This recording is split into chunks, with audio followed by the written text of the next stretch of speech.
నమస్తే, welcome to my media. నేను మీ కేవీఆర్. రాజకీయాల్లో తన బలాన్ని నమ్ముకొని రాజకీయం చేయడం ఒక పద్ధతి, లేదంటే ప్రత్యర్థుల బలహీనతలను సొమ్ము చేసుకుని ఎదగాలనుకోవడం మరో వ్యూహం. ఈ రెండు లేని ఏకైక పొలిటీషియన్ ఎవరన్నా ఉన్నారంటే అది ది గ్రేట్ పవన్ కళ్యాణ్.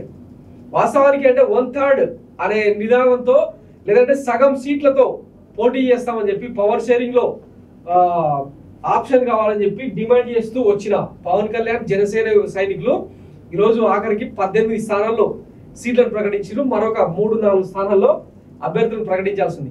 ఈ ప్రకటించిన స్థానాల్లో అయినా కనీసం అంటే జనసేనకు గత 10 ఏళ్ళుగా సేవలు చేస్తున్న నిఖార్సైన జన సైనికులైనా పోటీ చేస్తున్నారు అంటే అది లేదు. పులపర్తి ఆంజనేయులు, పంచకర్ల రమేష్ బాబు ఇట్లాంటి వాళ్ళంతా ఆరణి శ్రీనివాస్ పక్క పార్టీల నుంచి తెచ్చుకొని అరువు తెచ్చుకొని జనసేన టికెట్లు ఇచ్చి పోటీ చేయిస్తూ నమ్మిన ఇన్ఛార్జీలు ఎవరైతే ఉన్నారో అంటే జనసేన పార్టీని గాజు గుర్తును నమ్మిన జనసేన నేతలను నట్టేట ముచ్చిండు పవన్ కళ్యాణ్. ఇప్పుడు ఇదంతా ఎందుకంటే నిన్న అవనిగడ్డ నుంచి సీట్ ఆశించిన టీడీపీ నేత మండలి బుద్ధప్రసాద్ అంటే గతంలో మంత్రిగా టీడీపీలో సుదీర్ఘకాలం పనిచేసిన మండలి బుద్ధప్రసాద్ను జనసేనలో చేర్చుకొని అవనిగడ్డ సీటు జనసేన తరఫున ఈయనను పోటీ చేయించబోతున్నారు. అవనిగడ్డలో జనసేన నుంచి పోటీ చేయడానికి అసలు జనసేన నుంచి అభ్యర్థులు లేరా అంటే ఉన్నారు, కానీ వాళ్ళందరికీ జల్లగొట్టి ఈరోజు పవన్ కళ్యాణ్ ఇట్లా డెసిజన్ తీసుకోబోతున్నారు అన్నమాట. ఒకసారి ఆయన ప్రకటించిన లిస్టులో ఎంతమంది జన సైనికులు ఉన్నారనేది ఒకసారి చూద్దాం. పిఠాపురం పవన్ కళ్యాణ్, నెల్లిమర్ల లోకమాధవ్ ఈ గతంలో వేరే పార్టీ నుంచి వచ్చినామనే, అనకాపల్లి కొనతాల రామకృష్ణ టీడీపీలో పనిచేసిన వ్యక్తి, కాకినాడ రూరల్ పంతం నానాజీ జనసేనకు సంబంధించిన వ్యక్తి, రాజానగరం బత్తుల రామకృష్ణ, తెనాలి నాదెళ్ల మనోహర్ కాంగ్రెస్ నుంచి వచ్చిన వ్యక్తి, నిడదవోలు కందుల దుర్గేష్, పంచకర్ల రమేష్ బాబు పెందుర్తి టీడీపీ నుంచి జాయిన్ అయ్యారంటే 2019లో టీడీపీ టికెట్ మీద పోటీ చేసి ఇప్పుడు వచ్చి జనసేన టికెట్ తెచ్చుకున్నాడు. ఎలమంచని సుందరపు విజయ్ కుమార్ గత ఎన్నికల్లో ఇండిపెండెంట్ గా పోటీ చేసి ఇప్పుడు వచ్చి దీంట్లో పి గన్నవరం గిడ్డి సత్యనారాయణ కూడా టీడీపీ నుంచి వచ్చిన వ్యక్తి. ఇట్లా చెప్పుకుంటూ పోతే వీళ్ళు ప్రకటించిన లిస్ట్ లో అంతా కూడా అంటే జనసేన కార్యకర్తలుగా పనిచేసిన వాళ్ళు అతి తక్కువ మంది. ఈ భీమవరం పులపర్తి ఆంజనేయులు మొన్నటిదాకా అంటే జనసేన కండువ కప్పుకోక ముందు వరకు కూడా భీమవరంలో ఆయన టీడీపీ ఇన్ఛార్జిగా పనిచేసిన వ్యక్తి అన్నమాట. సో ఇట్లా అందరినీ అరువు తెచ్చుకొని జనసేన అధినేత పవన్ కళ్యాణ్ తన పార్టీని తానే 100 అడుగుల లోతుకు దించేశాడని చెప్పి జన సైనికులు ఈరోజు తీవ్రమైన మనోవేదనకు గురవుతున్న పరిస్థితి. ఇట్లాంటి స్థితి నుంచే జనసేనలో పనిచేసిన వీర మహిళలు చాలా మంది ఆయనను తూర్పారపడుతున్నారు.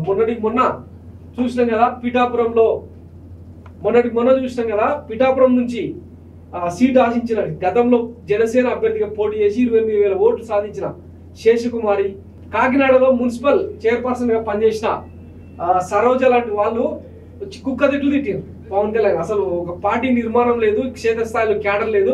ఇట్లాంటి సమయంలో పక్క పార్టీల నుంచి అద్దెకి తెచ్చుకొని వ్యక్తులను జనసేన జెండాలు కప్పి వాళ్ళకి టికెట్లు ఇచ్చలేదు కానీ తూర్పారబట్టింది. తాజాగా ఈమె గతంలో జనసేన వీర మహిళగా పనిచేసిన వ్యక్తి అన్నమాట, జయ కళ్యాణి ఆకుల. ఈమె ఏకంగా కొత్త క్యాంపెయిన్ స్టార్ట్ చేసింది, save Pithapuram from Pawan Kalyan. Cinema set కాదు ప్రజా జీవితం అంటే. తాను పోటీ చేసే పిఠాపురం ప్రజలను బౌన్సర్ల చేత నెట్టేయిస్తున్న పవన్ కళ్యాణ్ నాయకుడు ఎలా అవుతాడు? అలాంటి వ్యక్తికి ఓటు వేసి మీ అమూల్యమైన ఓటు వృధా చేసుకోకండి పిఠాపురం వాసులారా. ఎన్ని చేసినా పిఠాపురంలో పవన్ కళ్యాణ్ ఓటమి తథ్యం. జయ కళ్యాణి ఆకుల, జనసేనని విజయపేరి అని ఇట్లా లూజ్ సింబల్ పెట్టింది అనమాట. పవన్ కళ్యాణ్ ఫర్ పిఠాపురం, వారాహి విజయపేరి, పీకే టిఫిట్ ఫర్ షూర్. సో ఈమె ట్వీట్ ఈరోజు సంచలనంగా మారింది అనమాట. గతంలో వీర మహిళగా పనిచేసి మొత్తం అంటే వీర మహిళలుగా పనిచేస్తున్న వాళ్ళందరూ వచ్చి కూడా ఈరోజు పవన్ కళ్యాణ్ దుమ్మెత్తి పోస్తున్న పరిస్థితి అనమాట. గతంలో అంటే పిఠాపురం నుంచి పోటీ చేస్తామంటే నీ సొంత బలాన్ని నమ్ముకోకుండా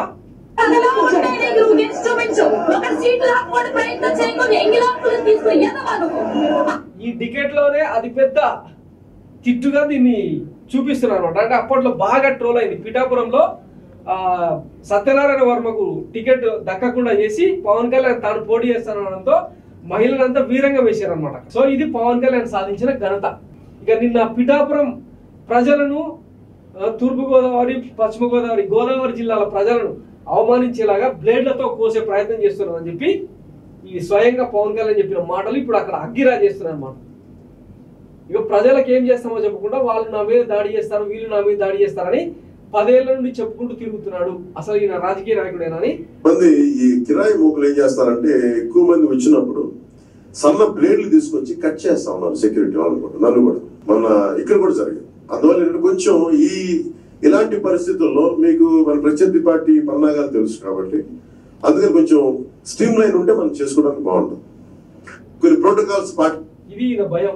గతంలో ఈయననే కోడికత్తి అది ఇదని వైఎస్ జగన్మోహన్ రెడ్డి మీద సర్కాస్టిక్ గా మాటలు మాట్లాడింది అనమాట. సో ఇది జనసేన అని పరిస్థితి. ఇక ఫైనల్ గా ఈరోజు ఎన్నికల సంఘం జనసేనకు షాక్ ఇచ్చింది అనమాట. జనసేనకు అంటే ఇప్పటిదాకా ఏ ఎన్నికల్లో కూడా సరైన పర్ఫార్మెన్స్ చూపించలేదు. ఈ నేపథ్యంలో ఆ పార్టీకి అంటే ఒక సింబల్ ను గాజు గుర్తును కేటాయించకుండా ఫ్రీ సింబల్ గా ఉంచింది అనమాట. 21 స్థానాల్లో వాళ్ళు గాజు గ్లాస్ మీద పోటీ చేయొచ్చు, కానీ వేరే స్థానాల్లో మిగతా 154 స్థానాల్లో ఇండిపెండెంట్ అభ్యర్థులకు ఎవరికైనా గాజు గుర్తు దక్కొచ్చు అనమాట. సో ఈ నేపథ్యంలో రేపటి ఎన్నికల్లో జనసేన పరిస్థితి ఏంటనేది చూడాలి. సో జనసేన గాజు గ్లాస్ గుర్తు ఫ్రీ సింబల్ గా ప్రకటించింది అనమాట ఎన్నికల సంఘం. ఆ జనసేన పోటీ చేయబోయే 21 స్థానాల్లో ఆ పార్టీ గుర్తు, ఆ పార్టీ అభ్యర్థుల గుర్తు గాజు గ్లాసే. రిమైనింగ్ 154 స్థానాల్లో మాత్రం ఇండిపెండెంట్లకు ఎవరికైనా గాజు గ్లాస్ దక్కొచ్చు అనమాట. ఇప్పుడు పవన్ కళ్యాణ్ మళ్ళీ చెప్తాడు పగిలే కొద్దీ గ్లాస్ పదునెక్కుద్ది అని చెప్పి. సో మరి ఈ పదునెక్కేది ఎట్లా ఉంటుందో, ఆ జనసేన ఓట్లు ఎట్లా గండి పడతాయో రాబోయే ఎన్నికల్లో చూద్దాం. గత ఎన్నికల్లో 2019లో ఇంచుమించు 30కి పైగా స్థానాల్లో డిపాజిట్లు సాధించింది. మరో 60కి పైగా స్థానాల్లో 10,000కి పైగా ఓటు బ్యాంక్ సాధించింది. అయినా కానీ అంటే గత ఎన్నికల్లో కొద్దో గొప్ప పర్ఫార్మెన్స్ చూపించిన అభ్యర్థులు, ఇన్ఛార్జీలు అంతా కూడా ఈ ఎన్నికల్లో పోటీ చేయాలని విపరీతంగా ట్రై చేసిండ్రు, తాదాలాడిండ్రు. అట్లాంటి వాళ్ళకందరికీ జనసేనని మొండి చేయి చూపించి టీడీపీ నుంచి, వైసీపీ నుంచి ఎవరు వస్తే వాళ్ళని నేర్చుకుని పోటీ చేస్తున్నారు అన్నమాట. ఇది జనసేన దుస్థితి. Thanks for watching Myra media. నేను మీ కేవీఆర్. Thank you.